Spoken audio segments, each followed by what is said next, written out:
said my next car, well, this guy, the Lucid Air, and I'm debating between the Touring or maybe even just doing a Pure just to kind of get one.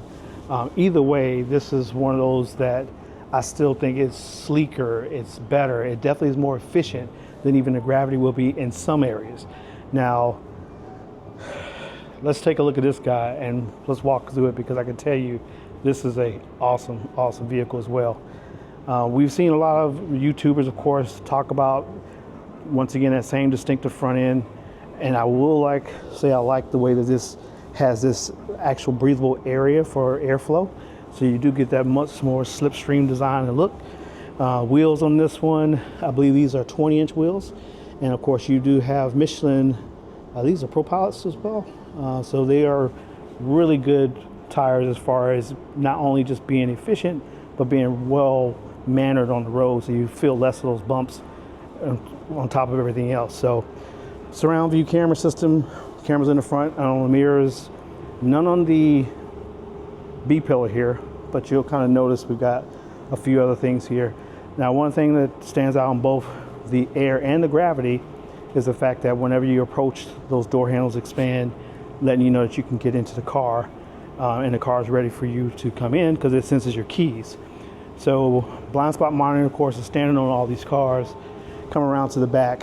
This is that design that started it all, right? This is the original Lucid tail end that just has a really good 3D effect. You know, as you can kind of see, kind of hard to tell in some of the camera views, but it gives you that nice flow as if it's a floating view. I think the Gravity's rear is a slightly more bolted because it's more of a pronounced look, whereas to the Air looks a little bit more streamlined and a little slicker. So I like that a lot.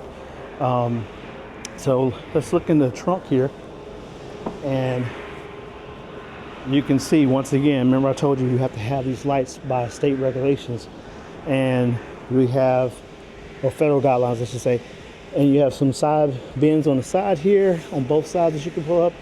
Plenty of storage under the lobe floor, so you can close this back up whenever you don't need it. And it's a pretty deep trunk, so you can kind of see coming in and out. That's actually a large size trunk to get a lot of luggage in. For picking up strollers or something and have to roll a stroller in, that's a much easier than having to pick it up and into a car.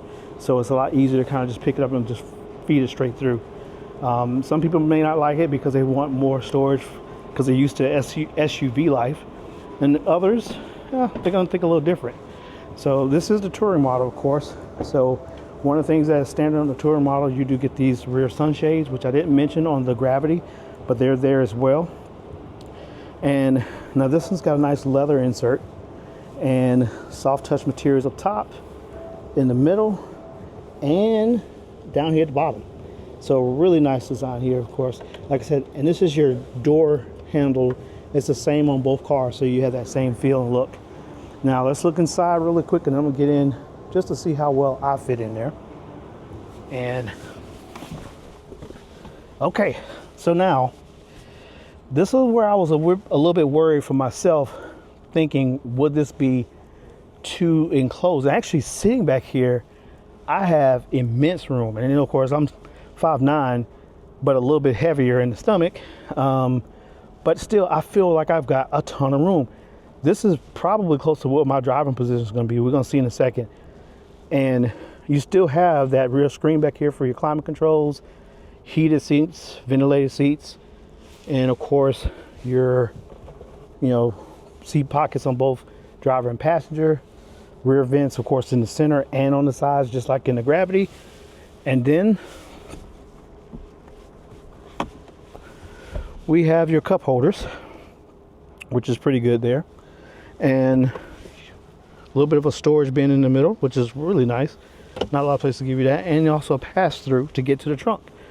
And these seats do recline. I believe it's 60-40 split, so I'm on the 60 side, 40 over here. And you can have that really nice headliner as well, like I mentioned. So it's a darker headline, so it does give you that sportier feel. And as we go up to the front, let's get that same glimpse in there. Look at that interior and that dash. Now you guys tell me, which one do you think is better? The Gravity or the Air? I personally like the Gravity better, but I think that this car overall is still probably one of my favorites. So hopping into the driver's seat before we get in, same type of materials, which is perfect.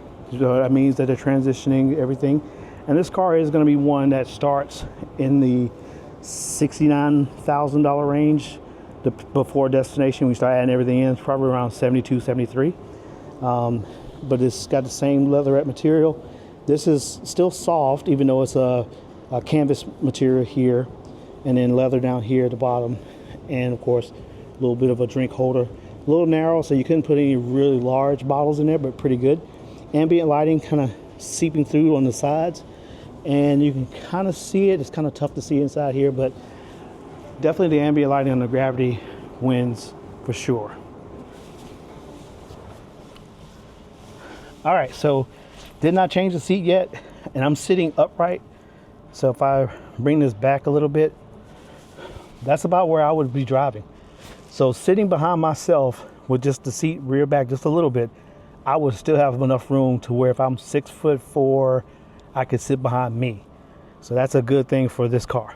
Now, looking at it from a design point, now remember, I've got my Audi, and it's a little bit higher than this, but not by much. Even though this is a sedan, it still feels like I'm sitting up higher, which is what I like. Now, looking at the steering wheel, you do have your controls that are a little bit more obvious to kind of tell. Of course, you got your adjustments that you can change just by flickering that toggle. You have your cruise control settings here for your Dream Drive.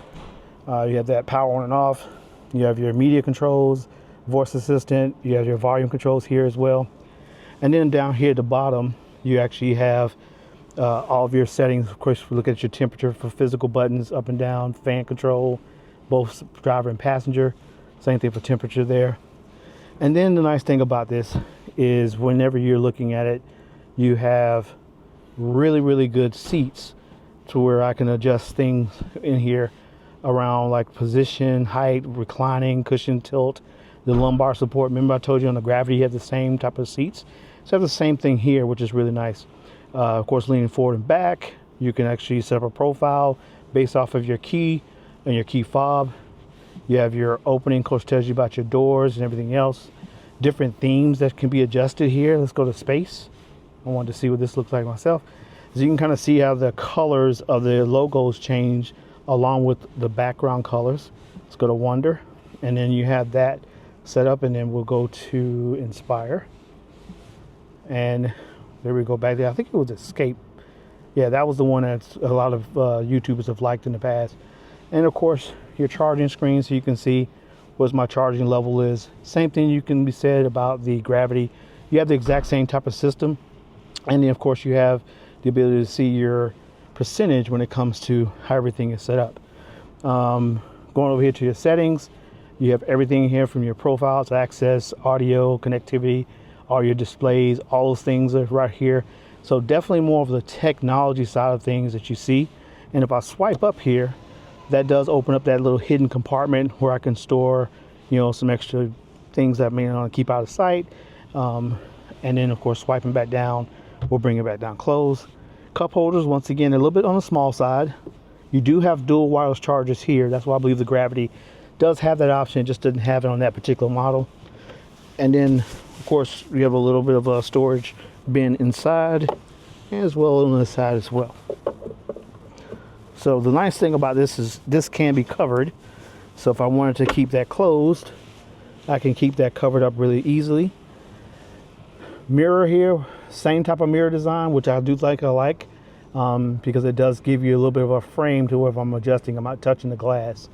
And of course you have your same mirrors with the same magnetic cover, and they're both adjustable, passenger and front, passenger and driver, excuse me. And then of course you have your large display once again, but this is segmented. So you actually have a smaller here, larger in the middle, and really small on the left side. Left side, of course, gives you all your controls once again for your lighting controls, your wipers, your charging. If I tap on that, it'll open up my charging menu. And then of course, when you go toward the center, you have all of your things like driving. Of course, you can adjust what's being seen. If you're using Dream Drive, I think it's Plus or Pro, you actually have the ability to see a 3D rendering of the cars and environment around you.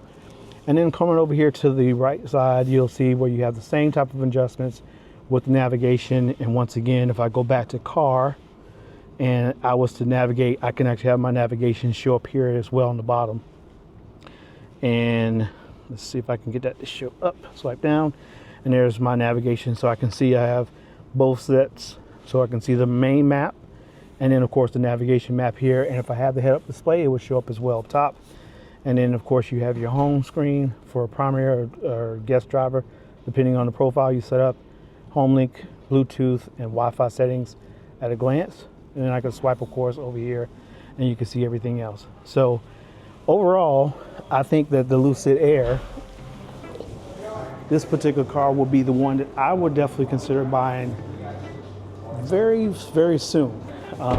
And I'm thinking somewhere in about 12 months, maybe a little less. I'm actually may pull that trigger depending on how well this year goes. So guys, I want to thank you for joining me on another quick look here at Lucid Studios here in Manhattan. And once again, thanks for joining. Drive safe, and we'll see you in the next episode.